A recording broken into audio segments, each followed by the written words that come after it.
अभी अभी क्लास खत्म हुई थी कि मैं पागलों की तरह क्लासरूम से बाहर भागा। मेरे पास यह देखने तक का समय नहीं था कि सामने से आने वाली लड़की कौन है। मैंने सीधे उसे पकड़कर किस कर लिया। ये देखकर आसपास के स्टूडेंट्स की हालत खराब हो गई, क्योंकि जिसे मैंने किस किया था वह पूरी यूनिवर्सिटी में अपने गुस्से के लिए मशहूर लड़की लियू रुयान थी। लेकिन जब मैंने आंखें खोलकर देखा कि सामने यही लड़की है, तो भले ही मुझे पता था कि आज मेरी बुरी तरह पिटाई होने वाली है, फिर भी मैं उसे छोड़ने को तैयार नहीं था, क्योंकि अगर मैंने उसे छोड़ा तो अगले ही पल मेरी जान चली जाती। असल में कुछ देर पहले ही उस बेकार सिस्टम ने मुझे एक कंपल्सरी मिशन दिया था। मुझे 10 सेकंड के अंदर किसी एक इंसान को ढूंढकर 30 सेकंड तक किस करना था, और अगर मैं फेल हो जाता तो सिस्टम सीधे मेरे शरीर को ब्लास्ट कर देता। मैंने इलेक्ट्रॉनिक इंजीनियरिंग डिपार्टमेंट की तरफ देखा, जहां चारों तरफ सिर्फ लड़के ही लड़के थे, इसीलिए मैं पूरी ताकत से बाहर की तरफ भागा। लेकिन मैंने कभी नहीं सोचा था कि जिसे मैंने जल्दबाजी में पकड़ लिया वह लियू रुयान निकलेगी। जब आखिरकार 30 सेकंड का काउंटडाउन खत्म हुआ तो मैंने तुरंत उसे छोड़ दिया। लियू रुयान, पहले मेरी बात सुनो, मैं बस तुम्हारे साथ मजाक कर रहा था, तेरी ऐसी की तैसी, यह कहकर उसने सीधे मेरे चेहरे पर मुक्का मार दिया। लेकिन मुझे पहले से अंदाजा था कि वह हमला करेगी, इसलिए उसका हाथ मेरे चेहरे तक पहुंचने से पहले ही मैंने उसे पकड़ लिया। वाह, जैसा नाम वैसा काम, हाथ तो काफी सॉफ्ट है। मेरी बात सुनते ही लियू रुयान और ज्यादा गुस्सा हो गई। गुस्से से उसका चेहरा लाल हो गया। उसने दांत भींचे और फिर से मुझे लात मारने की कोशिश की, लेकिन इस बार भी मैंने उसे आसानी से रोक लिया। लियू रुयान, मुझे पता है कि तुम मुझे पसंद करती हो, लेकिन इतना भी क्या जल्दी है कि खुद ही मेरी बाहों में आ जाओ। तुम ऐसा करोगी तो मेरे लिए भी मुश्किल हो जाएगी। आसपास खड़े सभी स्टूडेंट्स मुझे ऐसे देखने लगे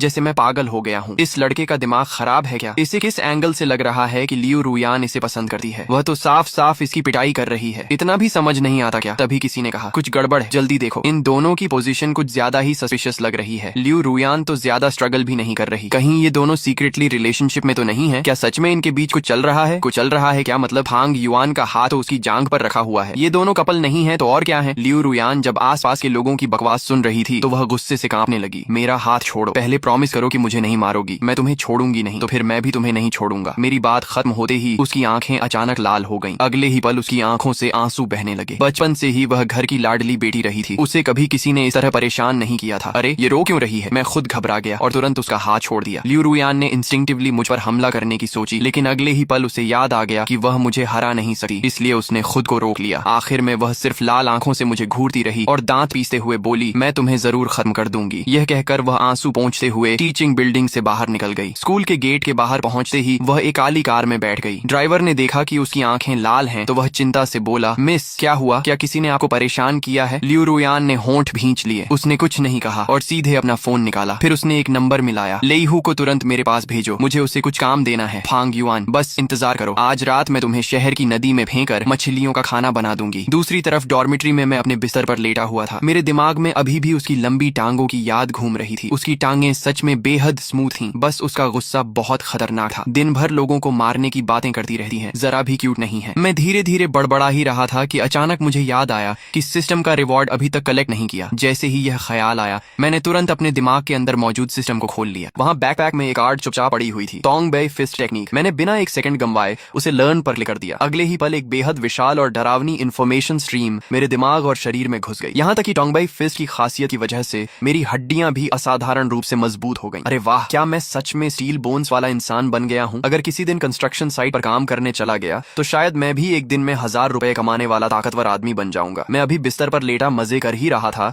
कि अचानक नीचे से एक तेज और गुस्से भरी आवाज गूंज उठी, फांग युआन बाहर निकल। मैं उछल कर बैठ गया। अरे नहीं, ये तो लियू रुयान की आवाज है। मुझे जल्दी कहीं छिप जाना चाहिए, लेकिन अगले ही पल मैंने सोचा, रुको जरा, वह तो लड़की है, वह लड़कों के हॉस्टल में कैसे घुस सकती है? मुझे डरने की क्या जरूरत है? लेकिन तभी एक जोरदार धमाका हुआ। धड़ाम! डॉर्मिट्री का दरवाजा किसी ने लात मारकर खोल दिया। मैंने सिर उठाकर देखा तो लियू रुयान दरवाजे पर खड़ी थी। फांग युआन, मैं नीचे से इतनी देर से तुम्हें बुला रही हूँ, क्या तुम बहरे हो गए हो? मैं बेबस होकर बोला, दीदी कम से कम मुझे रिएक्ट करने का थोड़ा समय तो देती। ये लड़कों का हॉस्टल है, आपको कोई आइडिया भी है? हॉस्टल वार्डन ने आपको रोकने की कोशिश भी नहीं की। चुप रहो और मेरे साथ चलो। ये कहते हुए वह सीधे मेरी तरफ बढ़ी और मेरा हाथ पकड़कर घसीटने लगी, लेकिन जैसे ही उसका हाथ मेरे करीब आया, मैंने फिर से उसे पकड़ लिया। मेरे ऐसा करते ही उसका गुस्सा फिर भड़क उठा। तुम चल रहे हो या नहीं? नहीं। लेकिन तभी उसकी आंखें अचानक धुंधली हो गईं और वह रोने जैसी शक्ल बनाने लगी। दोपहर में तुमने मुझे किस किया, मेरी टांग भी छुई, और अब मैं सिर्फ चाहती हूँ कि तुम मेरे साथ थोड़ी देर टहल लो, फिर भी तुम तैयार नहीं हो? अरे अरे नहीं दादी माँ, कृपया मत रोइए, मैं चलता हूँ, ठीक है? मेरी बात खत्म होते ही उसने मेरा हाथ पकड़ लिया और मुझे खींचते हुए हॉस्टल से बाहर ले गई। रास्ते भर तमाशा देखने वाले स्टूडेंट्स शोर मचाते रहे। मैंने कहा था ना, ये दोनों जरूर रिलेशनशिप में हैं। फांग युआन की तो लॉटरी लग गई। लियू रुयान का परिवार बहुत अमीर और पावरफुल है। हाय राम, ये कितने क्यूट लग रहे हैं। देखो देखो देखो लियू रुयान अभी भी उसका हाथ पकड़े हुए है। इन दोनों की केमिस्ट्री तो कमाल है। चारों तरफ लोगों की बातें सुनकर मैं परेशान हो गया। मैंने उसकी तरफ देखा और कहा, दीदी क्या आप मेरा हाथ छोड़ सकती हैं? अगर बाद में मुझे गर्लफ्रेंड नहीं मिली तो जिम्मेदारी आपकी होगी। ठीक है, मैं जिम्मेदारी लूंगी। मैंने उसकी आंखों में झांका। उन आंखों में ऐसा लग रहा था जैसे वह मुझे 10,000 बार मार देना चाहती हो। आपकी शक्ल देखकर तो मुझे बिल्कुल भरोसा नहीं हो रहा। लियू रुयान मन ही मन सोच रही थी। रुको बस थोड़ा और सब्र, जब मैं तुम्हें सही जगह ले जाऊंगी तब देखना तुम्हारा क्या हाल करती हूँ। मैंने पूछा, वैसे आप मुझे आखिर ले कहाँ जा रही हैं? स्कूल के पीछे वाले जंगल में। रुको, तुम उस मशहूर छोटे जंगल की बात कर रही हो? हाँ, मैं चौंक गया। अरे दीदी इतनी जल्दी भी क्या है, हम तो आधे दिन पहले ही मिले हैं। अपने आप को इतना सस्ता मत बनाइए। ज्यादा से ज्यादा दोपहर वाली बात में मैं थोड़ा नुकसान सह लेता हूँ। आप चाहो तो मेरी टांग भी छू सकती हो, हम बराबर हो जाएंगे। तुम्हारे दिमाग में हर समय ऐसी गंदी बातें ही क्यों चलती रहती हैं? मैंने कहा था टहलने जा रहे हैं, टहलने, समझे? अब मेरी भी त्योरियां चढ़ गईं। अरे जंगल में ले जाने की बात तुमने की और गंदा मुझे बोल रही हो? तो फिर मैं नहीं जा रहा, मैं वापस हॉस्टल जा रहा हूँ। ठीक है, मान लिया कि मैं गलत हूँ। अब खुश? कुछ देर बाद वह मुझे स्कूल के पीछे वाले जंगल में ले आई। ये जगह पहले से ही काफी अंधेरी थी। ये स्कूल के कपल्स की सबसे पसंदीदा जगह मानी जाती थी। रात के समय अगर कोई किसी झाड़ी को हटाकर देख ले तो शायद किसी कपल को रंगे हाथों पकड़ सकता था। मैंने चारों तरफ देखते हुए कहा, लियू रुयान यहाँ तो बहुत अंधेरा है, मुझे डर लग रहा है, क्यों ना हम थोड़ा पास खड़े हो जाएं। ये कहते हुए मैंने उसकी कमर पकड़ने के लिए हाथ बढ़ाया, लेकिन मेरा हाथ उसे छू भी नहीं पाया था कि उसने मुझे धक्का देकर दूर कर दिया। बदतमीज, फिर से मेरा फायदा उठाने की कोशिश कर रहे हो? फायदा क्या? मुझे सच में अंधेरे से डर लग रहा है। यहाँ तो कुछ दिखाई ही नहीं दे रहा। कुछ दिखाई नहीं दे रहा, बहुत अच्छा, ले हूँ, बाहर आओ। मैं अभी समझ भी नहीं पाया था कि क्या हो रहा है। एक सेकंड पहले तक वह बेचारा बनने का नाटक कर रही थी और अगले ही पल वह खतरनाक शेरनी बन गई। मैं मुंह भी नहीं खोल पाया था कि पीछे से एक तेज पंच की हवा महसूस हुई। लेकिन अब मेरी फिजिकल एबिलिटी पहले जैसी नहीं थी। मैंने आराम से साइड स्टेप लिया और हमला बचा लिया। लई हूँ तो वहीं हैरान रह गया। उसने 40 साल तक संडा और फाइटिंग आर्ट्स की ट्रेनिंग की थी। उसने सोचा था कि किसी कॉलेज स्टूडेंट पर स्नीक अटैक करना आसान होगा। उधर लियू रुयान भी स्तब्ध रह गई। तुमने कहा था कि यहाँ कुछ दिखाई नहीं दे रहा। मैंने हंसते हुए कहा, तुम लोग तो बिल्कुल स्पोर्ट्समैनशिप नहीं मानते। मुझे बचते देकर उसका गुस्सा और बढ़ गया। आज अगर मैंने तुम्हारी पिटाई नहीं की तो मेरा गुस्सा कभी शांत नहीं होगा। लेई हूँ, इसे बांध दो। लेई हूँ ने भी समय बर्बाद नहीं किया और सीधे मुझे लात मारने के लिए दौड़ा। उसने सोचा पहला अटैक बच गया तो वह उसकी किस्मत ही, देखता हूँ अब कैसे बचता है। लेकिन अगले ही पल कड़क की आवाज आई। फिर लेई हूँ दर्द से चिल्लाने लगा और अपनी टांग पकड़कर जमीन पर बैठ गया। मैंने मुस्कुराकर कहा, लियू रुयान आपके बॉडीगार्ड कुछ खास नहीं है, उन्हें घर भेज दीजिए और दूध पीने दीजिए। कम से कम यहाँ आकर शर्मिंदा तो नहीं होंगे। मेरे तानों के बावजूद लियू रुयान जैसे कुछ सुन ही नहीं रही थी। उसके चेहरे पर सिर्फ शौक था। लेई हूँ उसके परिवार के सबसे ताकतवर फाइटर्स में से एक था, लेकिन वह मेरे सामने एक मूव भी नहीं टिक पाया। वह मुझे घूरते हुए बोली, फांग युआन क्या तुमने पहले मार्शल आर्ट्स सीखी है? कुछ ज्यादातर इंटरनेट से सीखा है। मैं सिस्टम वाली बात तो बता नहीं सकता था। दीदी आपको अंदाजा भी नहीं है कि ए रैंक मार्शल आर्ट्स कितनी ताकतवर होती है। अगर आपने अगली बार भी मेरे सामने अकड़ दिखाई तो मैं सीधे ड्रैगन सबड्यूइंग 18 पाल्म्स जैसी टेक्निक निकाल दूंगा, फिर देखना चक्कर आते हैं या नहीं। मैंने चारों तरफ देखा और कहा, कोई और हेल्पर बचा है क्या? अगर नहीं तो मैं वापस जाकर सोने वाला हूँ। लेट नाइट जागना हेल्थ के लिए अच्छा नहीं होता। लियू रुयान मुझे जाते हुए देखती रही। गुस्से में उसके दांत तक किटकिटा रहे थे, लेकिन वह मेरे खिलाफ कुछ कर भी नहीं सकती थी। मैं ज्यादा दूर नहीं गया था कि अचानक पीछे से उसकी चीख सुनाई दी। उसी समय मेरे दिमाग में सिस्टम की जानी पहचानी आवाज भी गूंज उठी। नया मिशन जारी किया गया है, लियू रुयान को खतरे से बचाओ। मिशन पूरा होने पर होस्ट को लकी ड्रॉ व्हील का एक मौका मिलेगा। क्या होस्ट मिशन स्वीकार करता है? मैंने तुरंत पूछा। अगर मैं एक्सेप्ट न करूं तो होस्ट का शरीर स्वतः ब्लास्ट कर दिया जाएगा। ठीक है, मैं एक्सेप्ट करता हूँ। मैंने मन ही मन गाली दी। ये सिस्टम हर बात पर शरीर उड़ाने की धमकी क्यों देता है? मेरे पास मना करने का ऑप्शन ही कहाँ है? अगली बार से सीधे ऑटो एक्सेप्ट मोड ही चालू कर दो। आदेश प्राप्त हुआ। होस्ट के लिए ऑटो मिशन एक्सेप्ट मोड सफलतापूर्वक चालू कर दिया गया है। तभी उन लोगों में से एक आदमी जोर से हंस पड़ा। तू लियू परिवार की बड़ी बेटी है ना? हमने तुझे पकड़ने के लिए ही अगवा किया है। हम लोग सिर्फ पैसों को मानते हैं, किसी की पहचान या बैकग्राउंड को नहीं। तू चाहे लियू परिवार से हो या फिर जो परिवार से, अगर हमारे हाथ लग गई तो चुपचाप झुककर रहना पड़ेगा। अगर बॉस ने खास तौर पर मना न किया होता तो अब तक तेरी हालत और भी खराब कर देते। यह कहते हुए वह आदमी अपना गंदा हाथ लियू रुयान की तरफ बढ़ाने लगा, लेकिन उसका हाथ अभी उसके चेहरे तक पहुंचा भी नहीं था कि अचानक उसकी बाह में तेज दर्द उठा। मैंने उसका हाथ पकड़ रखा था। देखो तुम लोग पैसों के लिए काम करते हो तो करो, मुझे उससे कोई दिक्कत नहीं है, लेकिन इस चेहरे को अभी तक मैंने भी नहीं छुआ, तो तुम्हारे जैसे गंदे हाथ इसे छूने की हिम्मत कैसे कर सकते हैं? ली मंग दर्द से दांत पीसने लगा। धत तेरे की, ये लड़का कहाँ से टपक पड़ा? फिर उसने गुस्से में चिल्लाकर कहा, लाओ सी, लाओ वो, जाओ और इस लड़के की टांगें तोड़ दो। मैंने बेबसी से आंखें घुमा ली। तुम अंडरवर्ल्ड वालों की भी एक ही बीमारी है, हर बात पर लोगों की टांगें तोड़ने दौड़ पड़ते हो। क्या तुम्हारे खानदान की पुश्तैनी कला ही यही है? मेरे पीछे खड़ी लियू रुयान ने जल्दी से धीमी आवाज में कहा, सावधान रहना, ये दोनों बहुत ताकतवर हैं। लेई हू को भी इन्होंने सिर्फ 2 मूव्स में बेहोश कर दिया था। मैं मुस्कुराया और बोला, समझ गया बेबी, अब बस खड़ी होकर मेरा शो देखो। मैंने आलस से मुस्कुराते हुए पीछे मुड़कर देखने की भी जरूरत नहीं समझी और सीधा उन दोनों की तरफ दौड़ पड़ा। लियू रुयान मेरी पीठ को देखती रह गई। कुछ पल के लिए वह सच में हैरान हो गई। क्या बात है, मैं सच में थोड़ा इमोशनल हो गई हूँ। ये क्या हो रहा है? सामने इतने खतरनाक लोग खड़े हैं, फिर भी फांग युआन को मेरी वजह से फंसने का जरा भी डर नहीं है। लेकिन उसकी यह भावना 2.5 सेकंड भी नहीं टिक पाई, क्योंकि अगले ही पल लाओ सी और लाओ, वो दोनों जमीन पर पड़े कराह रहे थे। मैंने आराम से पलटकर उसकी तरफ देखा और मुस्कुराते हुए कहा, कैसा लगा बेबी, मैं स्मार्ट लग रहा हूँ ना? लियू रुयान ने आंखें तरेड़ते हुए कहा, बकवास बंद करो और पहले मुझे खोलो। जैसा आदेश बड़ी मालकिन। मैं उसके बंधन खोलने ही लगा था कि तभी ली मंग धीरे धीरे चलते हुए मेरे सामने आ गया। मैंने सिर तक नहीं उठाया और शांत आवाज में कहा, भाई तुम्हारे बचे हुए 10-12 आदमी भी एक साथ आ जाएं तो मेरा कुछ नहीं बिगाड़ सकते। अक्लमंदी इसी में है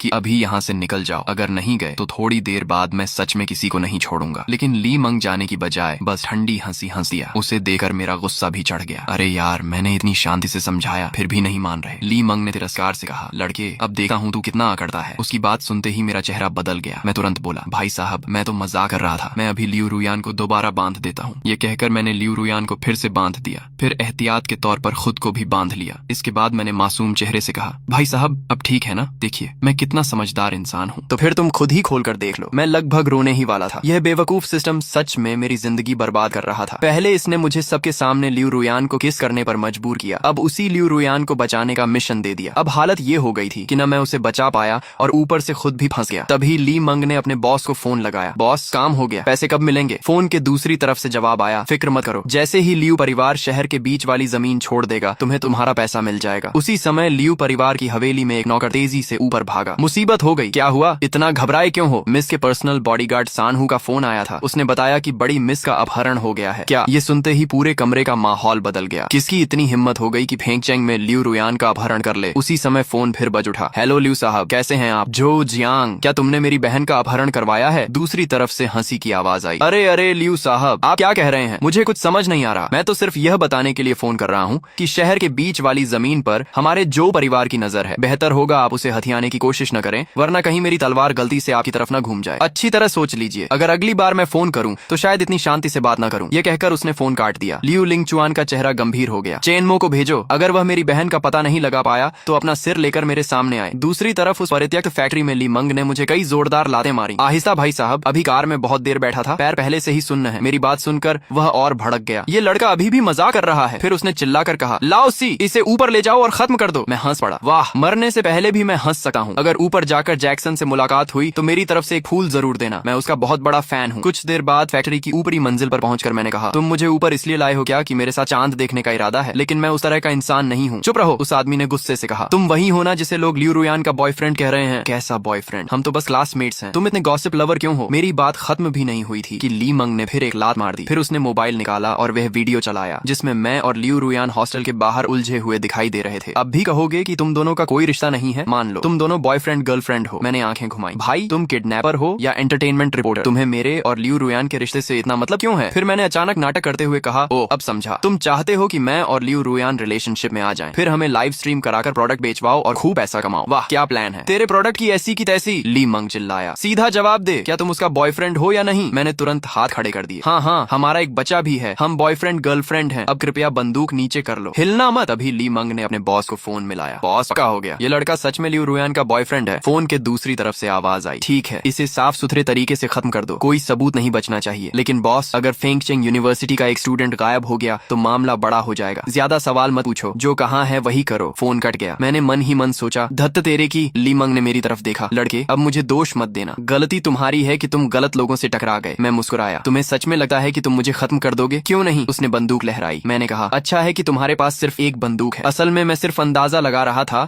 कि उसके पास एक ही बंदूक होगी, लेकिन इस मूर्ख ने खुद ही बात मान ली। मेरी बात सुनकर वह गुस्से से तमतमा गया और बंदूक सीधा मेरे सिर पर तान दी। एक बंदूक तुम्हें खत्म करने के लिए काफी नहीं है क्या? लेकिन इस बार मैं बिल्कुल नहीं डरा। मैंने अपना माथा आगे बढ़ाकर बंदूक की नली को छू लिया। पहला कारण यह था कि उसके बॉस ने उसे बंदूक न चलाने की चेतावनी दी थी। दूसरा कारण यह था कि लियू रुयान जैसी अमीर लड़की के गायब होने पर उसका भाई जरूर पूरे इलाके को खंगाल रहा होगा। मैं हंसकर बोला, चलाओ गोली, फिर लियू परिवार के लोग आवाज सुनकर यहाँ पहुंच जाएंगे। मेरी बात सुनकर ली मंग सच में घबरा गया, लेकिन वह फिर भी बोला, तो क्या हुआ? तू अभी भी बंधा हुआ है, मैं लात मार मार कर भी तुझे खत्म कर सकता हूँ। उसकी बात खत्म होते ही मैंने आराम से रस्सियां खोल दी। मूर्ख, ये रस्सियां मैंने खुद बांधी थी, मैं जब चाहूँ खोल सकता हूँ। अब सच में उसकी हालत खराब हो गई। उसे पता था कि मेरी ताकत उसके मुकाबले बहुत ज्यादा है। घबराकर उसने गोली चला दी, लेकिन जब तक गोली चली मैं वहां से गायब हो चुका था। अगले ही पल उसकी दर्द भरी चीख गूंज उठी। मैंने उसकी टांग तोड़ दी थी। मेरी आंखों में बदले की चमक थी। तुमने मुझे 3 लातें मारी थी, मैंने तुम्हारी टांग तोड़ दी, हिसाब बराबर। नीचे मौजूद उसके आदमी हंस रहे थे और बातें कर रहे थे। लगता है ऊपर एक और आदमी खत्म हो गया। बॉस ने सीधे गोली क्यों नहीं मार दी? अगर कोई दुश्मन आ गया तो इस सुनसान जगह पर कौन आएगा? जल्दी काम खत्म करो, कल तक पैसा लेकर निकल जाएंगे। उधर नीचे बंधी हुई लियू रुयान ये सब सुनकर सुन्न रह गई। वह सोचने लगी, उस बड़े बदतमीज की मौत पर तो मुझे खुश होना चाहिए था, फिर मेरे दिल में इतना दर्द क्यों हो रहा है। उसकी आंखें भर आईं। बदतमीज, तुमने कहा था कि मुझे बचा कर ले जाओगे, फिर खुद कैसे मर गए? अगर तुम मुझे बचाने नहीं आते तो शायद तुम्हें मरना भी नहीं पड़ता। ये सब मेरी वजह से हुआ। अचानक उसने पूरी ताकत लगा दी और ऊपर की तरफ भाग पड़ी। अरे वह लड़की भाग गई, जल्दी पकड़ो। ऊपर पहुंचते ही लियू रुयान ने देखा कि एक परछाई जमीन पर पड़े दूसरे आदमी को बुरी तरह पीट रही है। उसे लगा कि फांग युआन को मारा जा रहा है। गुस्से में वह चिल्लाई, फांग युआन को छोड़ दो, मैं तुमसे लड़ूंगी। और वह सीधे कूद कर उस आदमी पर टूट पड़ी और जोर से काट लिया। अरे दीदी, क्या आप कुत्ता हैं? ये जानी पहचानी आवाज सुनते ही लियू रुयान रुक गई। उसने देखा कि सामने फांग युआन खड़ा है। फांग युआन, मुझे लगा तुम मर गए, मैं तुम्हारा बदला लेने आई थी। अच्छा हुआ तुम जिंदा हो। मैंने दर्द से अपना हाथ देखा, मेरा हाथ तो लगभग तुमने ही खत्म कर दिया। फिर मैंने उसे गौर से देखा, ये लड़की इतनी परेशान क्यों हो रही है? कहीं इसे सच में मुझसे प्यार तो नहीं हो गया? मैं मुस्कुराया और बोला, देखो तो सही, कैसा कांटा है तुमने। इतनी बहादुर लड़की मैंने जिंदगी में नहीं देखी। लियू रुयान खुशी और राहत से रोने लगी। मैंने हाथ पर बने दांतों के निशान को देखा और हंस पड़ा। वैसे शेप तो बुरा नहीं है, दिल जैसा लग रहा है। इसी बीच नीचे के बाकी गुंडे भी ऊपर पहुंच गए। उन्होंने अपने बॉस को जमीन पर पड़ा देखा तो घबरा गए। बॉस, बॉस, आपको क्या हुआ? ली मंग दर्द से चिल्लाया, मुझे छोड़ो, पहले इस लड़के को खत्म करो। बाकी गुंडों ने जैसे ही अपने बॉस की बात सुनी, वे सब मेरी तरफ बढ़ने लगे। लेकिन तभी एक जोरदार गोली की आवाज गूंज उठी। धड़ाम! गोली चलते ही सभी गुंडे डर के मारे तुरंत सिर पकड़कर जमीन पर बैठ गए। लगता है बंदूक के सामने सच में सब बराबर हो जाते हैं। मैंने बंदूक घुमाते हुए कहा, चलो अब सब लोग गाना गाओ। पुल के नीचे से गुजरती बतखें। बेचारे गुंडे डर के मारे तुरंत गाना गाने लगे। पुल के नीचे से गुजरती बतखें, आओ गिने कितनी हैं, 2 4 6 7 8। तभी मेरी नजर एक ऐसे आदमी पर पड़ी जो सबसे जोर से गा रहा था। मैंने जाकर उसे 2 लातें मार दी। अरे तूने तो गाना ही नहीं गाया। वह रोने जैसा मुंह बनाकर बोला, भाई मैं गा रहा था, सच में गा रहा था। मैंने फिर 2 लातें जड़ दी। मैंने कहा, नहीं गाया तो नहीं गाया। फिर मैं झुककर उसके कान के पास बोला, और सुन, जब मैं ऊपर जा रहा था सबसे ज्यादा शोर मचाने वाला भी तू ही था। मुझे सब याद रहता है, मैं छोटी छोटी बातें नहीं भूलता। बेचारा आदमी लगभग रो पड़ा। उसी समय सिस्टम की आवाज फिर सुनाई दी, बधाई हो होस्ट, आपने मिशन पूरा कर लिया है। लकी व्हील ड्रॉ सफलतापूर्वक एक्टिवेट हो गया है। लकी व्हील शुरू किया जा रहा है, कृपया प्रतीक्षा करें। कुछ सेकंड बाद फिर आवाज आई, बधाई हो होस्ट, आपको यन श्वंगिंग पोजेशन कार्ड प्राप्त हुई है। मैंने तुरंत उसे लर्न कर लिया। अगले ही पल मेरे दिमाग में फिर से ज्ञान का सैलाब उमड़ पड़ा। अब मेरे हाथ में पकड़ी बंदूक मुझे अपने शरीर का हिस्सा लग रही थी। मैंने सहजता से फिर एक गोली चलाई। गोली बिल्कुल सटीक जाकर एक गुंडे के पैरों के बीच जमीन में लगी। बेचारा डर के मारे वहीं पेशाब कर बैठा। वह कांपते हुए बोला, फांग युआन, मैं गा रहा था, मैं पूरी मेहनत से गा रहा था। मैंने हंसकर कहा, घबराओ मत, मैं तो बस अपनी एम प्रैक्टिस कर रहा था। फिर मुझे कुछ याद आया, अरे हाँ, तुम्हें मून वॉक करना आता है ना? उठो और जरा डांस करके दिखाओ। लाओ। सी का चेहरा उतर गया। उसे लग रहा था कि उसने पहले जो डींगे मारी थी उसी की सजा मिल रही है। उसी समय बाहर अधूरी इमारत के पास वॉशरूम से लौटकर लियू रुयान अंदर आई। उसके चेहरे पर राहत साफ दिखाई दे रही थी। वह चलते हुए मेरे पास आकर बोली, अब जाकर चैन मिला, इतनी देर से रोक रखा था। मैंने माथा पकड़ लिया। दीदी, जरा लड़की जैसी बातें भी कर लिया करो। जो नहीं जानता होगा उसे लगेगा कि तुम किसी डाकू गिरोह की सरदार हो। अब जब खतरा खत्म हो चुका था, लियू रुयान का पुराना गुस्सैल स्वभाव वापस आ गया। यकीन मानो, मैं अभी तुम्हें खत्म कर सकती हूँ। ये कहते हुए उसने फिर मुझे लात मारने की कोशिश की, लेकिन मैंने हमेशा की तरह उसकी टांग पकड़ ली। भांग युआन, तुम फिर मेरा फायदा उठा रहे हो, मुझे छोड़ो, मैं तुम्हें मार डालूंगी। मैंने बेबस होकर कहा, दीदी, हर समय मारने पीटने की बातें मत किया करो, थोड़ा सभ्य बनो। सभ्य तुम्हारा सिर। उधर फैक्ट्री के बाहर लियू लिंग चुआन गोली की आवाज का पीछा करते हुए वहां पहुंच चुका था। एक आदमी उसके पास दौड़कर आया और बोला, यंग मास्टर, ड्रोन ने अंदर की लगभग सारी स्थिति स्कैन कर ली है। तो फिर वो सीधे बोलो। लियू लिंगचुआन ने ड्रोन की फीड वाला टैबलेट छीन लिया, लेकिन स्क्रीन देखते ही वह खुद भी सन्न रह गया। फैक्ट्री की पहली मंजिल पर दर्जनों गुंडे बंधे हुए बैठे थे। सबके सब गाना गा रहे थे और उनमें से एक आदमी मून वॉक भी कर रहा था। कुछ लोग गा रहे थे, कुछ नाच रहे थे और सब रस्सियों से बंधे हुए थे। लियू लिंगचुआन कुछ सेकंड तक चुप रहा, फिर बोला, ये लोग आखिर कर क्या रहे हैं? उसके साथ खड़े लोग भी हैरान थे। क्या इन लोगों की कोई अजीब हॉबी है? बंधे हुए होकर गाना और डांस करना। ये लोग किस तरह की पार्टी कर रहे हैं? अचानक सीन बदल गया। मैं अभी भी लियू रुयान की टांग पकड़े हुए था और उसे छेड़ते हुए मुस्कुरा रहा था, जबकि लियू रुयान गुस्से से मुझे घूर रही थी। उसी समय बाहर से देख रहे लियू लिंगचुआन ने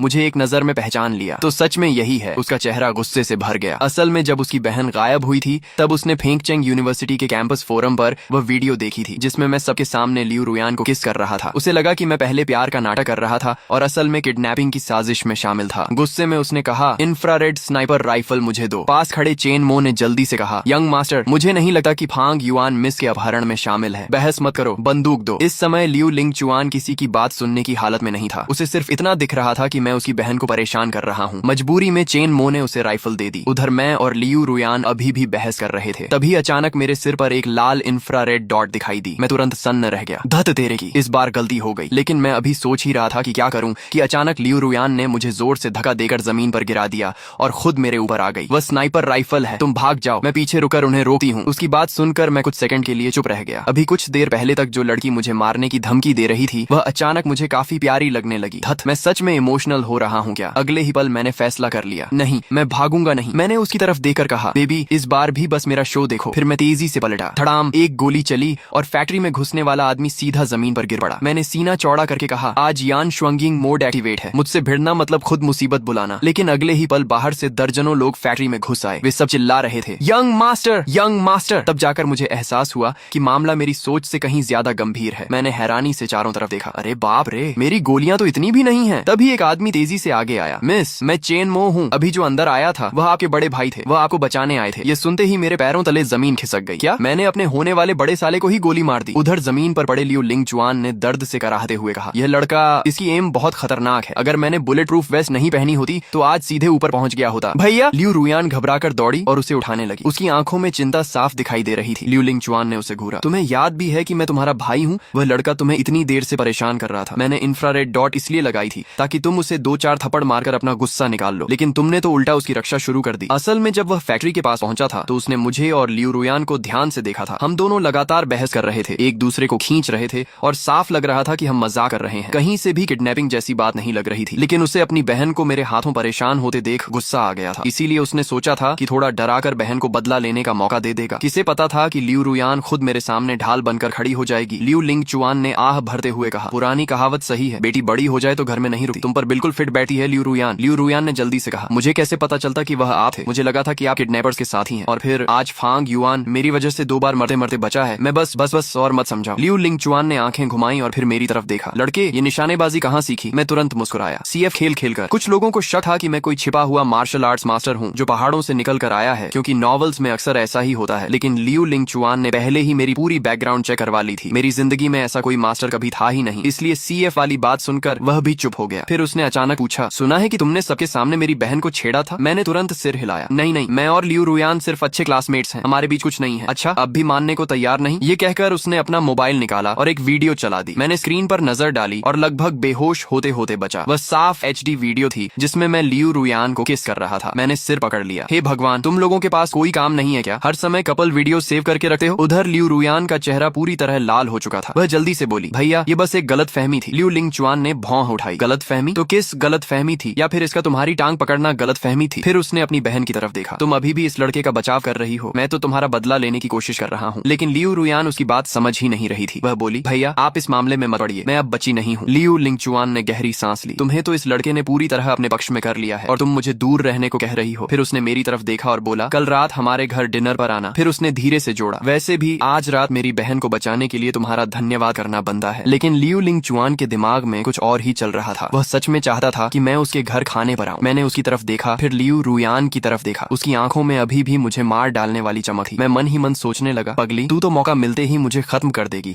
ऐसे में तेरे घर खाने पर जाना जान है तो जहान है। लेकिन अगले दिन मेरी सारी प्लानिंग फेल हो गई। सुबह से ही लियू रुयान ने मुझे 65 मिस्ड कॉल्स कर दी। 60वीं कॉल आते ही मैंने फोन उठा लिया, क्योंकि मुझे अच्छी तरह पता था कि अगर मैंने फोन नहीं उठाया तो पिछली बार की तरह वह सीधे हॉस्टल में घुस आएगी। हेलो दीदी, क्या तुम मुझे कॉल करके मार डालना चाहती हो? दूसरी तरफ से तुरंत आवाज आई, चुप रहो, जल्दी नीचे आओ, मैं स्कूल गेट पर काफी देर से तुम्हारा इंतजार कर रही हूँ। मैंने लंबी सांस ली, लगता है आज बचना मुश्किल है। फोन काटने के बाद लियू रुयान ने अपने भाई को भी फोन लगाया, भैया घर में खाना तैयार है ना? मैं और फांग युआन निकल रहे हैं। दूसरी तरफ से लियू लिंग चुआन बोला, रुयान कल की घटना के चक्कर में मैं ये बात भूल गया, आज मुझे झोऊ परिवार के लोगों के साथ डिनर पर जाना है, तो फिर मुझे और फांग युआन को भी साथ ले चलो ना। अगर मैं वहाँ नहीं रहूंगी तो मजा ही क्या आएगा। आज का मामला बहुत बड़ा है, तुम्हारा वहाँ जाना ठीक नहीं होगा। अगर आप ऐसा कह रहे हैं तो अब तो मैं जरूर जाऊंगी। लियू लिंग चुआन ने हार मान ली, ठीक है, लेकिन तुम दोनों वहाँ ज्यादा बातें मत करना। मीटिंग कहाँ है? छुआने लो। करीब आधे घंटे बाद मैं और लियू रुयान एक काली कार में बैठे शहर के बाहरी इलाके की तरफ जा रहे थे। घने जंगल को पार करने के बाद हम एक पुरानी लेकिन बेहद शानदार 3 मंजिला इमारत के सामने पहुंचे। जैसे ही मैं कार से उतरा मेरी आंखें चमक उठी। मैं ऐसे इधर उधर देखने लगा जैसे कोई गांव का आदमी पहली बार बड़े शहर आया हो। रुयान जल्दी देखो, वह बुगाटी है क्या? मैंने तो फेंगचेंग में कभी ऐसी कार नहीं देखी। फिर मैंने दूसरी तरफ देखा और चिल्लाया, अरे वह लोहन सॉन्ग ट्री है क्या? इतने सारे एक साथ, और उधर भी देखो। लियू रुयान ने माथा पकड़ लिया, क्या तुम 2 मिनट चुप नहीं रह सकते? चलो अंदर, भैया और बाकी लोग शायद पहले ही पहुंच चुके होंगे। इसके बाद हम दोनों उस इमारत के अंदर चले गए, लेकिन दरवाजे पर पहुंचते ही मैं चौंक गया। वहाँ एयरपोर्ट जैसी सिक्योरिटी चेकिंग मशीन लगी हुई थी। मैंने हैरानी से पूछा, ये रेस्टोरेंट है या एयरपोर्ट? इतनी सिक्योरिटी क्यों? लेकिन लियू रुयान बिल्कुल शांत थी। वह पहले भी कई बार यहाँ आ चुकी थी। उसने समझाया छुआन यू लो के अंदर किसी को भी नाइफ, गन या किसी भी तरह का वेपन ले जाने की अनुमति नहीं है। यहाँ किसी भी तरह की वायलेंस पूरी तरह फॉरबिडन है। जो भी नियम तोड़ेगा उसे यहाँ से बाहर निकाल दिया जाएगा और हमेशा के लिए ब्लैक लिस्ट कर दिया जाएगा। फिर उसने एक पुरानी घटना सुनाई। जब हमारा लियू परिवार अभी फेंगचेंग का सबसे बड़ा परिवार नहीं बना था, तब उन्होंने एक चाल चली थी। उस समय मो परिवार सबसे ताकतवर परिवार था। हमारे परिवार ने उन्हें इतना भड़का दिया कि उन्होंने यहीं डाइनिंग टेबल पर फोर्क और नाइफ उठाकर हमला कर दिया। बस फिर क्या था, उन्होंने रूल तोड़ दिया और हमेशा के लिए ब्लैकलिस्ट हो गए। बाद में उनका प्रभाव खत्म हो गया और हमारा परिवार शहर का सबसे ताकतवर परिवार बन गया। मैं यह सुनकर दंग रह गया। सिर्फ एक रूल की वजह से इतना बड़ा परिवार खत्म हो गया था। इससे साफ था कि इस जगह के मालिक की ताकत कितनी बड़ी होगी। उसी समय सिक्योरिटी स्टाफ ने मुझे रोक लिया। सर, आपके पास एक फ्रूट नाइफ है, कृपया इसे जमा कर दीजिए। बाहर निकलते समय हम आपको वापस कर देंगे। मैंने तुरंत जेब से छोटी नाइफ निकाली। लियू रुयान ने मुझे घूरते हुए कहा, अरे बेवकूफ, खाना खाने आए हो या लड़ाई करने? मैंने मासूमियत से जवाब दिया, तुम्हारे साथ रहते हुए कौन जानता है कब फिर कोई प्रॉब्लम खड़ी हो जाए। गन तो मेरे पास है नहीं, इसलिए सेल्फ डिफेंस के लिए नाइफ रख ली थी। ये सुनकर लियू रुयान कुछ सेकंड तक मुझे देखती रही। फिर उसने धीरे से कहा, तुम सच में थोड़े से बेवकूफ हो। उसकी आवाज पहले जैसी गुस्से वाली नहीं थी, बल्कि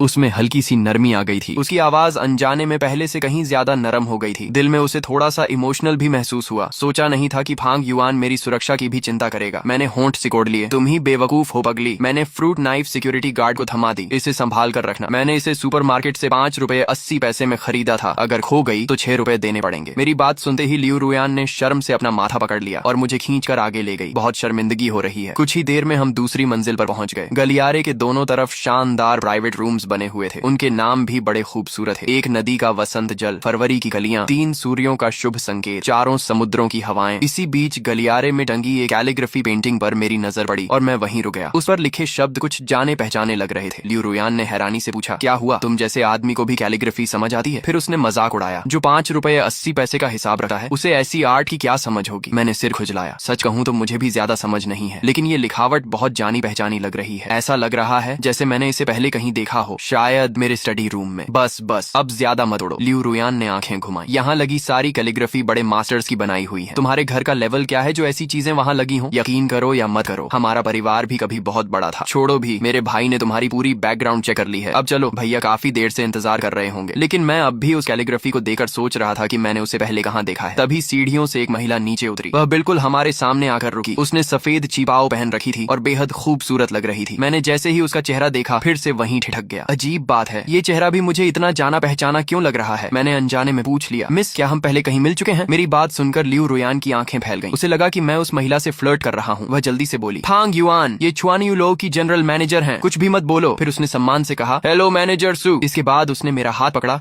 और लगभग घसीटते हुए वहाँ से ले गई। उसे डर था कि मैं कोई नई मुसीबत न खड़ी कर दूं। मैंने चलते चलते पूछा, इतनी जल्दी क्यों भाग रही हो? लियू रुयान ने मेरी कमर में चुटकी काटी। मैं तुम्हें बता रही हूँ, मैनेजर सू फेंगचेंग की बहुत बड़ी हस्ती है। छुआन यू लो के पीछे जो असली ताकत है, उससे उनका गहरा संबंध है। अगर तुमने उन्हें नाराज कर दिया तो बड़ी मुसीबत हो जाएगी। मैंने हंसते हुए कहा, अच्छा समझ गया। फिर मैंने उसे घूरते हुए पूछा, वैसे लियू रुयान, तुम मुझे इतना कंट्रोल क्यों करती हो? कहीं तुम मुझे पसंद तो नहीं करने लगी? ये सुनते ही उसका चेहरा लाल हो गया। कौन तुम्हें पसंद करेगा? फिर उसने दांत पीसकर कहा, जब तक मैं तुम्हारी हड्डियां नहीं तोड़ देती तब तक तुम्हें किसी दूसरी लड़की के साथ घूमने की इजाजत नहीं है। मैं हंस पड़ा। अच्छा, मुझे भी कोई खास फर्क नहीं पड़ता। उधर पीछे खड़ी मैनेजर सू वन किंग हम दोनों को दूर जाते हुए देख रही थी। उसके होंठों पर एक रहस्यमयी मुस्कान उभर आई। फिर उसने मोबाइल निकाला और एक नंबर मिलाया। मास्टर, अभी अभी एक बहुत दिलचस्प बात हुई है। उसी समय दूसरी तरफ प्राइवेट रूम के अंदर जो जियांग के बड़े भाई जो तियानमिंग इस मामले को शांत करने के लिए फेंगचेंग के डेप्यूटी लीडर तान तियानजियान को साथ लेकर आए थे। इसी बीच मैं और लियू रुयान भी रूम के अंदर पहुंच गए। सॉरी, हम थोड़े लेट हो गए। लियू लिंगचुआन ने सबकी तरफ देखते हुए कहा, आओ मैं तुम्हारा परिचय कराता हूँ। ये फेंगचेंग के डेप्यूटी लीडर मिस्टर टान है। तुम इन्हें टान अंकल कह सकती हो। बाकी लोगों को शायद तुम पहले से जानती हो। फिर उसने मेरी तरफ इशारा किया। ये फांग युआन है, रुयान का क्लासमेट। जहाँ तक जो परिवार के दोनों भाइयों का सवाल था,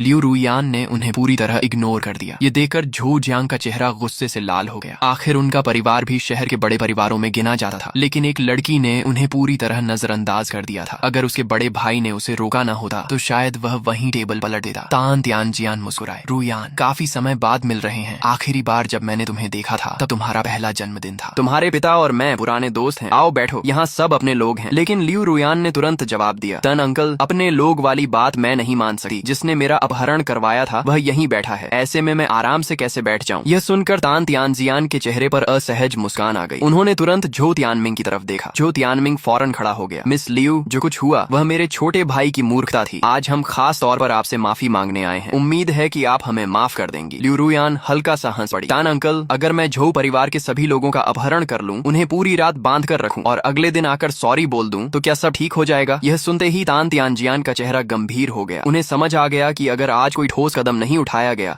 तो यह लड़की मामला छोड़ने वाली नहीं है। उन्होंने झो जियांग की तरफ देखा। जियांग, अब जबकि पीड़ित खुद यहाँ मौजूद है, तुम तुरंत मिस लियू से घुटनों के बल बैठकर माफी मांगो। झो जियांग कुछ बोलना चाहता था, लेकिन उसके बड़े भाई ने गुस्से से डांट दिया। जो कहा है वही करो, घुटनों के बल बैठो और माफी मांगो। आखिरकार झो जियांग ने अनिच्छा से सिर उठाया और लियू रुयान की तरफ देखने लगा। लेकिन एक आदमी होकर किसी औरत के सामने घुटने टेकना, यह बात झो जियांग के गले नहीं उतर रही थी। वह कुछ पल तक झिझका, फिर आखिरकार दांत भींचकर बोला, मिस लियू, मुझसे गलती हो गई थी। उस समय मुझ पर लालच हावी हो गया था, कृपया मुझे माफ कर दीजिए। इतना कहकर वह धड़ाम से लियू रुयान के सामने घुटनों के बल बैठ गया। लेकिन लियू रुयान अभी कुछ कह भी नहीं पाई थी कि मैं पूरी तरह कंफ्यूज हो गया। रुको जरा, तुम लोगों ने कहा था कि हम डिनर पर आए हैं। यहाँ तो कोई घुटने टेक रहा है, कोई माफी मांग रहा है। ये डिनर है या ड्रामा शो? लियू रुयान ने मुझे घूरा। कौन सा ड्रामा? यही आदमी कल मेरा किडनैपर था, झो परिवार का झो जियांग। मैंने तुरंत पूछा, क्या यही हराम? मेरा मतलब यही आदमी था जिसने तुम्हारा अपहरण करवाया था? हाँ, यही था। इतना सुनते ही मेरा खून खौल उठा। मैंने बिना सोचे समझे उसे लात मारने के लिए पैर उठाया। तभी लियू रुयान घबरा गई। फांग युआन, रुको! वह तुरंत दौड़कर आई और मुझे कसकर पकड़ लिया। मत मारो, यहाँ लड़ाई हुई तो बहुत बड़ी मुसीबत हो जाएगी। मैंने किसी तरह खुद को रोका, क्योंकि रास्ते में आते समय लियू रुयान मुझे छुआनेयू के रूल्स के बारे में बता चुकी थी। लेकिन तभी सिस्टम फिर से उछल पड़ा। Automatic mission mode activated. 30 second के अंदर झो जियांग को अपंग बना दो। Mission success, lucky wheel reward. Mission failure, system punishment. मैंने मन ही मन चिल्लाया, तू पागल है क्या? अभी अभी तो सुना कि यहाँ लड़ाई नहीं करनी। क्या तू मुझे मरवाकर ही मानेगा? लेकिन तभी घुटनों पर बैठा झो जियांग मेरी तरफ देकर हंस पड़ा। उसे पता था कि मैं यहाँ कुछ नहीं कर सकता। उसने उंगली दिखाकर कहा, मारना, अगर हिम्मत है तो मुझे यहीं पीट कर दिखा। बस उसकी यही बात आखिरी साबित हुई। मैंने झटके से लियू रुयान की पकड़ छुड़ाई और पूरी ताकत से एक लात उसके पैरों के बीच दे मारी। अगले ही पल झो जियांग की दर्दनाक चीख पूरे प्राइवेट रूम में गूंज उठी। हर कोई सन्न रह गया। जो तियानमिंग का चेहरा सफेद पड़ गया। वह भागकर अपने भाई के पास पहुंचा। जो जियांग दर्द से जमीन पर तड़प रहा था और उसके कपड़ों पर खून के निशान दिखने लगे थे। जो तियानमिंग कांपती उंगली से मेरी तरफ इशारा करते हुए बोला, तू पागल है क्या? इतना जोर से मारा? तू हमारे जो परिवार की वंश बेल ही खत्म कर देगा। ये कहकर उसने तुरंत टेबल पर रखा फोन उठाया और एम्बुलेंस बुलाने लगा। लेकिन तभी लियू लिंगचुआन ने उसका फोन छीन लिया। मिस्टर जो, इतनी सी चोट के लिए हंगामा करने की जरूरत नहीं है। इस मामले की जिम्मेदारी हमारा लियू परिवार लेगा। जो तियानमिंग गुस्से से कांप उठा। लियू लिंगचुआन, भले ही हमारा परिवार तुमसे कमजोर हो, लेकिन हर बात सहन नहीं कर सकता। इस मामले में कोई समझौता नहीं होगा। तभी बगल में बैठे तान तियानजियान बीच बचाव के लिए आगे आए। प्रेसिडेंट लियू जो जियांग की हालत काफी खराब है, पहले एम्बुलेंस बुला लेते हैं, कहीं जान का खतरा न हो जाए। लेकिन लियू लिंगचुआन ने बिना पलक झपकाए जवाब दिया, नहीं, आज झो जियांग अपने पैरों पर चलकर ही यहाँ से बाहर जाएगा। तान तियानजियान का चेहरा बदल गया। प्रेसिडेंट लियू, क्या आप सच में मेरे खिलाफ जाने की सोच रहे हैं? मत भूलिए, सिटी सेंटर प्रोजेक्ट की फाइनल अप्रूवल अभी भी मेरे हाथ में है। लेकिन लियू लिंगचुआन बिल्कुल शांत रहा। वह बस अपने हाथ में पकड़े टी कप को सहलाता रहा। तो क्या हुआ अगर रिश्ते खराब हो जाएं? इतना कहते ही प्राइवेट रूम के पीछे लगा बड़ा स्क्रीन डिवाइडर धीरे धीरे खुल गया। उसके पीछे एक आदमी आराम से बैठकर चाय पी रहा था। जैसे ही तान तियानजियान ने उसे देखा, वह उछल पड़ा। हन सर। असल में लियू लिंगचुआन को पहले से अंदाजा था कि तान तियानजियान सिटी सेंटर प्रोजेक्ट का दबाव डालकर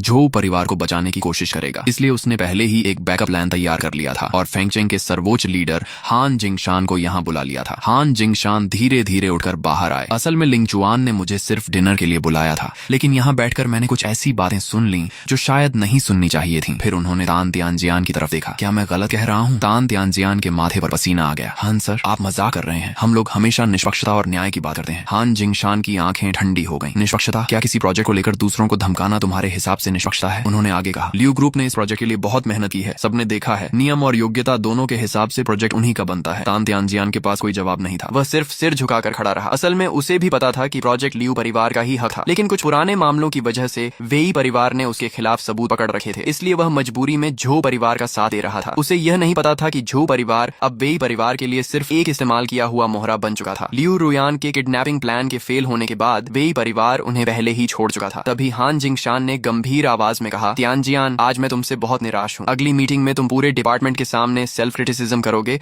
और तुम्हारी प्रमोशन फाइल भी फिलहाल रोक दी जाएगी। अगर तुमने अपना रवैया नहीं बदला तो आगे क्या होगा ये तुम्हें पता है। तान तियानजियान का चेहरा उतर गया। जी हां सर। फिर हान जिंगशान ने कमरे में मौजूद सभी लोगों की तरफ देखा और कहा, आज मैं यहाँ फेंगचेंग के लीडर के रूप में सिर्फ एक काम करूंगा, निष्पक्ष फैसला। झो जियांग घायल हुआ है, इसलिए उसका इलाज होगा। लिंगचुआन, एम्बुलेंस बुलाओ और उसे हॉस्पिटल भेजो। लियू लिंगचुआन कुछ कहना चाहता था, लेकिन हान जिंगशान ने हाथ उठाकर रोक दिया। मेरी बात मानो। फिर उन्होंने आगे कहा, और जहाँ तक उसे घायल करने वाले व्यक्ति का सवाल है, मैं खुद इस मामले को संभालूंगा। छुआनयू लो के मालिक ने भी साफ कर दिया कि यह पूरी घटना मेरी व्यक्तिगत हरकत थी। और इसका लियू परिवार से कोई संबंध नहीं है। साथ ही जो जियांग के किडनैपिंग केस को लेकर भी उन्होंने कहा कि जब वह ठीक हो जाए तो खुद जाकर आत्मसमर्पण करे। ऐसे फैसले से सब संतुष्ट है ना? ये सुनकर झोउ तियानमिंग, जो अभी तक सोच रहा था कि आज लियू परिवार बर्बाद हो जाएगा, उसका चेहरा तुरंत बदल गया। हाँ सर, यह फांग युआन साफ तौर पर लियू परिवार के साथ आया था, वह उन्हीं का आदमी है। हान जिंगशान ने मेरी तरफ देखा और शांत स्वर में पूछा, छोटे भाई तुम्हारा नाम क्या है? मैंने बिना झिझक जवाब दिया, मेरा नाम फांग युआन है। और बूढ़े साहब, मुझे लगता है आप काफी न्यायप्रिय इंसान हैं। मैंने झोउ जियांग को इसलिए मारा क्योंकि उसने कल रात लगभग मेरी और लियू रुयान की जान ले ली थी। इसका लियू परिवार से कोई लेना देना नहीं है। मेरे मुंह से बूढ़े साहब सुनकर भी हान जिंगशान नाराज नहीं हुए, बल्कि मन ही मन उन्हें लगा कि यह लड़का वफादार है। फिर उन्होंने झोउ तियानमिंग की तरफ देखा, सुना इसका नाम फांग युआन है, लियू नहीं। करीब 10 मिनट बाद एम्बुलेंस भी आ गई और पुलिस भी पहुंच गई। झोउ जियांग को हॉस्पिटल भेज दिया गया, जबकि मुझे पुलिस कार में बैठा लिया गया क्योंकि छुआनयू लॉ के अंदर गंभीर हिंसक घटना हुई थी। उसी समय सू वन किंग भी मौके पर पहुंच गई, लेकिन जब उसने देखा कि घायल करने वाला व्यक्ति मैं हूं तो वह कुछ पल के लिए चौंक गई। यह क्या हुआ? हान जिंगशान ने उसकी तरफ देकर हल्की मुस्कान के साथ कहा, मैनेजर सू, जरा एक तरफ चलकर बात करते हैं। उधर लियू रुयान बेहद परेशान हो गई थी। वह पुलिस कार के पीछे भागकर सब कुछ समझाना चाहती थी, लेकिन लियू लिंगचुआन ने उसे रोक लिया। अभी जल्दीबाजी मत करो, पहले घर चलते हैं। फिर वह शांति से झोउ तियानमिंग के सामने जा खड़ा हुआ। मैंने तुम्हें मौका दिया था, लेकिन तुमने खुद रिश्ते खराब करने का फैसला किया। 3 दिन, बस 3 दिन के अंदर तुम्हारा झोउ परिवार खत्म हो जाएगा। झोउ तियानमिंग के गले से थूक निकलना भी मुश्किल हो गया। उसे समझ आ गया था कि सब खत्म हो चुका है। अगर हान जिंगशान और छुआनयू लो के मालिक दोनों लियू परिवार के साथ हैं, तो लियू परिवार को कोई नुकसान नहीं होगा। अब खुद को बचाने का सिर्फ एक ही रास्ता था। उसने तुरंत कहा, प्रेसिडेंट लियू, किडनैपिंग की पूरी योजना सिर्फ एक आदमी की थी। इसका मुझसे और झोउ परिवार से कोई संबंध नहीं है। क्या मुझे जीने का एक मौका मिल सकता है? लियू लिंगचुआन ने ठंडी नजर से उसकी तरफ देखा। मुझे मरने वाले लोगों पर दया नहीं आती। यह कहकर वह मुड़ने ही वाला था कि झोउ तियानमिंग ने जल्दी से कहा, हमारा झोउ परिवार शुरू से ही वेई परिवार का मोहरा रहा है। ये बात आप भी जानते हैं। मैं जीना चाहता हूँ। अगर आप मुझे छोड़ दें तो मैं वेई परिवार की सारी जानकारी आपको दे दूंगा। लियू लिंगचुआन ने ठंडे स्वर में कहा, वेई परिवार का हाथ जहाँ तक आएगा मैं वहीं काट दूंगा। फेंगचेंग में मैं उनसे नहीं डरता, लेकिन झोउ तियानमिंग ने अगला दांव खेला। सुना है आपके पिता 2 साल पहले अचानक लोंगचेंग चले गए थे। क्या आप नहीं जानना चाहते कि वह वहाँ क्यों गए? ये सुनते ही लियू लिंगचुआन के कदम रुक गए। झोउ तियानमिंग जुआ खेल रहा था। उसे उम्मीद थी कि लियू लिंगचुआन अपने पिता की खबर जानना चाहेगा, और वह सही निकला। लियू लिंगचुआन धीरे से पलटा और बोला, अगर मुझे वह जानकारी नहीं मिली जो मैं चाहता हूँ तो तुम्हारा पूरा झोउ परिवार खत्म हो जाएगा। फिर उसने अपनी बहन की तरफ देखा, रुयान तुम पहले घर, लेकिन वह बात पूरी भी नहीं कर पाया। रुयान कहाँ गई? एक बॉडीगार्ड ने जवाब दिया, मैंने अभी अभी मिस लियू को बाहर भागते देखा था। लियू लिंगचुआन का माथा सिकुड़ गया। कहीं वह फांग युआन के पीछे तो नहीं चली गई? उसने तुरंत लोगों को आदेश दिया कि झोउ तियानमिंग को कार में बिठा कर ले जाएं। फिर वह खुद बाहर दौड़ पड़ा, लेकिन जब तक वह मेन गेट तक पहुंचा, लियू रुयान पहले ही कार लेकर निकल चुकी थी। मजबूरी में उसने उसे फोन लगाया, रुयान कहाँ जा रही हो? दूसरी तरफ से तुरंत जवाब आया, फांग युआन ने मेरी खातिर हाथ उठाया था, मैं उसे ऐसे अकेला नहीं छोड़ सकती। मैं पुलिस को सच बताने जा रही हूँ। फोन पर उसकी आवाज रोने जैसी हो गई थी, लेकिन लियू लिंगचुआन का ध्यान किसी और बात पर था। अगर यह साबित हो गया कि फांग युआन का लियू परिवार से गहरा संबंध है तो हान जिंगशान की सारी मेहनत बेकार हो जाएगी। तभी लियू रुयान ने कहा, भैया आपने बचपन से मुझे सिखाया है कि एहसान नहीं भूलना चाहिए। फांग युआन ने मेरे लिए बहुत कुछ किया है। अगर आज हम सारी गलती उसी के सिर पर डाल दें तो मैं खुद को कभी माफ नहीं कर पाऊंगी। मैं जरूर जाऊंगी। ये सुनकर लियू लिंगचुआन कुछ पल चुप हो गया। उसे पहली बार महसूस हुआ कि उसकी बहन सच में कितनी परेशान है। फिर अचानक वह हंस पड़ा, सच सच बताओ, क्या तुम इस लड़के को पसंद करने लगी हो? भैया हम यहाँ सीरियस बात कर रहे हैं। लियू रुयान का चेहरा लाल पड़ गया। आप जाएं या न जाएं, मैं फांग युआन को बाहर निकाल कर ही रहूंगी। लियू लिंगचुआन ने आखिरकार हार मान ली। ठीक है, मैं वादा करता हूँ कि आज रात फांग युआन सुरक्षित तरीके से पुलिस स्टेशन से बाहर आ जाएगा। उस पर कोई असर नहीं पड़ेगा। सच, अगर भरोसा नहीं है तो खुद पुलिस स्टेशन के बाहर इंतजार कर लेना। रात 12 बजे से पहले वो बाहर होगा। ठीक है, मैं अभी अंकल जिन से कैंपर वैन मंगवाती हूँ। आज रात मैं वहीं रुकूंगी। फोन कटने के बाद लियू लिंगचुआन ने आह भरी। सच में बेटियां बड़ी हो जाएं तो उन्हें रोका नहीं जा सकता। उधर छुआनयू लो के प्राइवेट रूम में सू वन किंग ने हान जिंगशान से पूछा, हान सर, आप कहना चाहते हैं कि चोट पहुंचाने वाला यही फांग युआन था? हान जिंगशान ने सिर हिलाया। हाँ, मैं पूरी घटना के दौरान वहीं मौजूद था। सू वन किंग ने कहा, लेकिन अगर मुझे सही याद है तो फांग युआन को लियू परिवार ही यहाँ लेकर आया था, और छुआनयू लो में लड़ाई करने का अंजाम आप जानते हैं। हान जिंगशान मुस्कुराए, इसीलिए मैंने आपसे अलग बात करने को कहा। 13 साल पहले लोंगचेंग में मेरी मुलाकात तुम्हारे मालिक से हुई थी। उस समय मैंने उनकी जान बचाने के लिए एक गोली खाई थी। वह मुझ पर एक एहसानमंद है। इस बार लियू परिवार को छोड़ देना उसी एहसान की वापसी समझ लो। सू वन किंग कुछ पल चुप रही, फिर बोली, हन सर, क्या आप सच में उस एक एहसान को इस मामले में इस्तेमाल करना चाहते हैं? हमारे मालिक ने कहा था कि अगर आपको कभी लोंगचेंग वापस लौटना हो तो वह आपकी पूरी मदद करेंगे। अगर आपने यह एहसान अभी खर्च कर दिया तो शायद वह मौका फिर न मिले। हान जिंगशान हल्के से मुस्कुराए, तुम्हारे मालिक को मेरी तरफ से धन्यवाद कहना, लेकिन मैं उस जगह वापस नहीं जाना चाहता। लियू परिवार ने मुझ पर एहसान किया था और मैं तुम्हारे मालिक का एहसानमंद हूँ। हर चीज का एक चक्र होता है, शायद अब वह पूरा होने का समय आ गया है। यह कहकर उन्होंने दोनों हाथ जोड़ दिए। बस यही फैसला है और जब कभी मैं लॉन्ग चेंग आऊं तो अपने मालिक से कहना कि मुझे एक साधारण भोजन जरूर खिलाएं। सु वन किंग मुस्कुराई और उन्हें विदा किया, लेकिन जैसे ही हान जिंगशान वहां से गए उसने तुरंत एक फोन मिलाया। मास्टर, आपको पता है, लगता है फांग युआन ने लोगों को पीटना भी सीख लिया है। दोस्तों, फिलहाल इस मैनवा के सिर्फ इतने ही पार्ट्स आए हैं। जैसे ही इसके नए पार्ट्स रिलीज होंगे मैं उन्हें सबसे पहले युवा एक्सप्लेन ओपी पर अपलोड कर दूंगा। इसलिए अगर आप इस स्टोरी का अगला पार्ट मिस नहीं करना चाहते तो अभी युवा एक्सप्लेन ओपी को सब्सक्राइब कर लो। मिलते हैं अगले पार्ट में।